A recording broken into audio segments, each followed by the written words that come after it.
Assalamualaikum warahmatullahi wabarakatuh. Baik, kami dari kelompok 2 yang beranggotakan saya Rahmadansah dengan NIM A1C1181066. Kemudian ada Dwi Afriani dengan NIM F1C11927 dan Septia Rara Puspita dengan NIM F1C11930.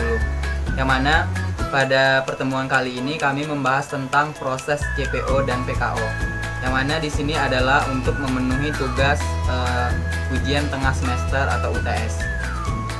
Baik, di sini pada penjelasan pertama yaitu saya. Nah, saya akan menjelaskan beberapa poin penting. Yang pertama itu adalah stasiun pemasakan atau sterilizer, kemudian stasiun penembahan atau yang disebut dengan tracer, kemudian ada stasiun pelumatan atau degasser, kemudian ada stasiun kernel atau yang dikenal dengan cake breaker conveyor. Oke, untuk yang pertama saya akan menjelaskan tentang stasiun pemasakan atau sterilizer. Nah, TBS dari loading rem dimasukkan ke dalam lori-lori. Nah, kemudian lori-lori ditarik masuk ke dalam sterilizer. Untuk proses pemasakan yang berlangsung selama itu lebih kurang 90 menit dengan bantuan satu rep steam yang berasal dari boiler yang bertekanan lebih kurang 3 kg per cm kuadrat dan temperatur 132,88 derajat Celcius. Kemudian dari siklus pemasakan ini, waktu yang diperlukan untuk merebus TBS ditambah dengan waktu yang memasak dari lori ke rebusan dan mengeluarkannya. Nah, proses perebusan dilakukan dengan sistem 3 puncak, di mana puncak pertama dan kedua bertujuan untuk memberikan tekanan kejut. Nah, sehingga buah lepas dari tandan serta membuat udara di rebusan mematang dan melunakkan daging buah. Next, selanjutnya itu stasiun penembahan atau tracer. Nah, pada stasiun penembahan ini, tracer station adalah proses pemisahan grondolan dari janjang buah kelapa sawit setelah dari sterilizer dengan menggunakan mesin tracer. Nah, TBS yang direbus kemudian diangkat dengan menggunakan hasting crane untuk dituang ke dalam hopper atau bagian dari tracer. Nah, TBS yang telah direbus tadi kemudian diangkat dengan menggunakan hasting crane untuk dituangkan ke dalam hopper atau bagian dari tracer itu. Nah, tandan yang telah direbus dimasukkan ke dalam tracer yang berputar sehingga tandan buah rebus dibanting. Nah, adanya bantingan maka buah akan terlepas dari jenjangannya. Nah, buah yang keluar dari kisi-kisi jatuh ke dalam conveyor under, kemudian ditransfer ke digester. Nah, ini adalah merupakan gambar dari alat dari tracer. Nah, selanjutnya itu stasiun pelumatan atau degasser. Nah, degasser merupakan sebuah tabung silinder yang berlapis dan mempunyai alfa S putar yang dilengkapi dengan pisau pengaduk. Nah, pisau-pisau ini dibuat bersilangan antara satu dengan yang lainnya. Nah, tujuannya adalah untuk daya aduk pisau ini cukup besar dan letak pisau dibuat miring sehingga buah yang diaduk turun naik agar proses pelumatan menjadi lebih sempurna serta membuat pericap pecah dan terlepas dari bijinya. Kemudian di dalam proses degasser ini sebagian telah terjadi pemisahan antara cairan dengan padatan sehingga membentuk adonan. Nah, yang terakhir itu adalah stasiun kernel atau cake breaker conveyor. Nah, ampas kempa yang keluar dari screw press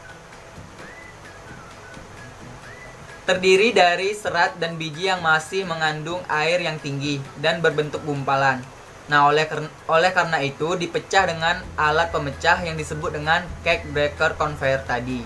Kemudian ampas yang akan diangkut menuju fibre silon untuk mempermudah pemecahan gumpalan ampas dan terbentuknya ampas yang memenuhi standar sebagai bahan bakar pada kettle uap. Maka dilakukan pemanasan cake breaker conveyor yang mempunyai suhu 90 sampai 95 derajat Celcius tadi, sehingga air pada ampas akan berjalan dengan sempurna yang menyebabkan kadar air pada ampas akan turun dan mudah diproses lebih lanjut pada differentiator. Nah, ini dapat kita lihat di layar bahwasanya ini adalah contoh dari alat cake breaker conveyor tag. Proses selanjutnya yaitu masuk ke dalam deprecator. Deprecator adalah alat yang disertai dengan kipas penghisap ataupun blower. Nah, pada deprecator ini terdiri dari beberapa alat, diantaranya spirating drum, drum pemolis, dan juga fiber siklon. Nah, fungsi dari deprecator ini yaitu untuk memisahkan nut dengan serabut. Dalam mesin ini terdapat alat hisap yang akan menghisap serat-serat nut untuk bahan bakar boiler. Sementara nut yang masih kotor dan tercampur batu justru akan jatuh ke bawah masuk ke dalam polishing drum. Kemudian masuk ke dalam nut silo. Nut silo merupakan tempat penampung nut yang telah terpisah dari fraksi berat lainnya.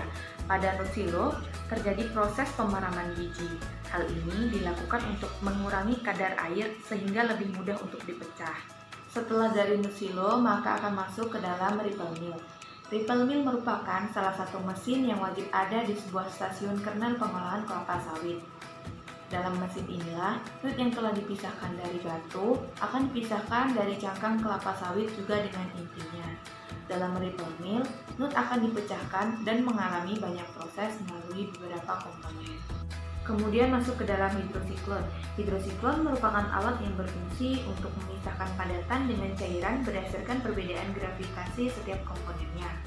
Prinsip kerja dari hidrosiklon yaitu dengan cara memutar zat yang dimasukkan di dalam ruang dalam yang berkontur. Kemudian materi yang berat dialirkan melalui jalur spiral di sepanjang dinding ruangan, sedangkan yang lebih ringan diarahkan ke ruang penampungan di bagian atas. Yang pertama ada silo dryer, yang mana kadar air yang terdapat pada inti dari pengolahan sebelumnya masih tinggi sehingga dilakukan pengeringan.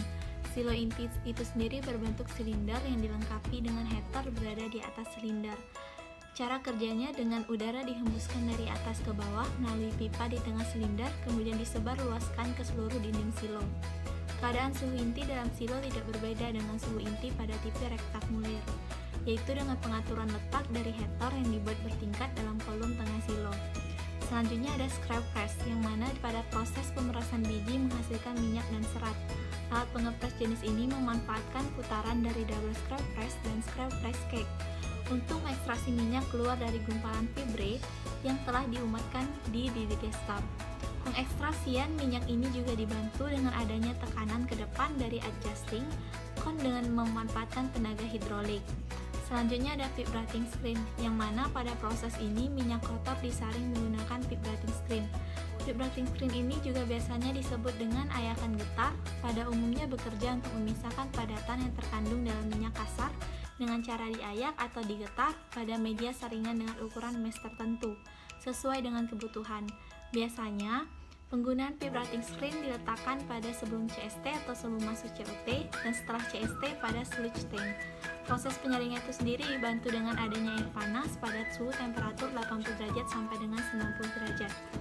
Dan ada juga oil purifier, yang mana oil purifier ini adalah proses pemurnian minyak. Manfaat nyata dari proses ini adalah kemampuannya untuk menghilangkan air terlarut dari kotoran cair lainnya seperti bahan bakar dan juga pelarut. Penghapusan air terlarut membuat oli ideal untuk sistem yang membutuhkan tingkat target.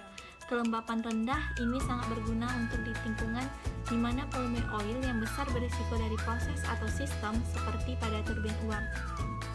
Dan yang terakhir, setelah melalui proses-proses tersebut dilakukan penyimpanan, yang mana setelah melewati beberapa proses, hasil dari proses ini disimpan ke dalam tank. Proses pemurnian minyak dari PKO yang dihasilkan disimpan pada suhu 70 derajat Celcius. Itulah proses dari pemurnian minyak inti sawit. Demikianlah video pemaparan dari kami, semoga bermanfaat. Terima kasih.